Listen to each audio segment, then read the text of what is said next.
Hello, everyone. As we do at the beginning of each quarter, let's take a look at the main conclusions drawn from our digital top-down methodology. Our approach consists of evaluating the attractiveness of European equities based on 4 complementary pillars of analysis. The first pillar focuses on economic growth momentum. Our proprietary indicator continues to signal a pro-cyclical environment in Europe that has persisted uninterrupted for 3 years now, a record duration. But this favorable environment is now under threat. Barring any surprises, our indicator is expected to shift and signal a counter-cyclical environment less favorable for equities by the end of April.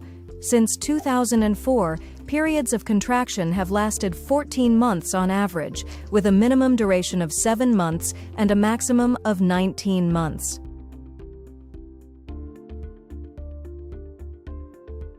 The second pillar deals with the monetary policy implemented by the ECB.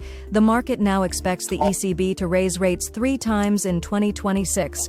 We consider this scenario unlikely. It would lead to entrenched stagflation and would have little impact on the inflation trajectory, which depends on oil price movements and the geopolitical context.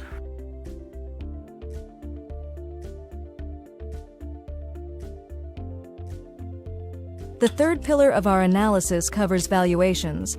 After reaching a level of overvaluation not seen since the subprime crisis during the first quarter, the European market returned to its historical fair value following the March decline. It is also worth noting that the small and mid-cap segment continues to trade at a significant discount of approximately 15% relative to its historical standards.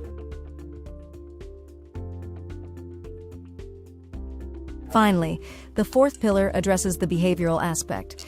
The upward trend in global stock markets is clearly under threat. This is a logical conclusion after a strong rally lasting more than 3 years. However, the current technical picture points toward a scenario of sideways consolidation rather than a sharp decline for European indices.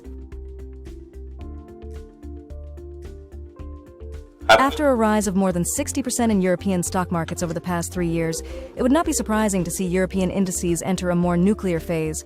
Our economic momentum indicator is losing steam and could signal as early as the end of April a less favorable counter-cyclical environment for the asset class. Central banks are keeping a low profile at this stage and have few tools to counter exogenous inflation caused by the conflict in the Middle East.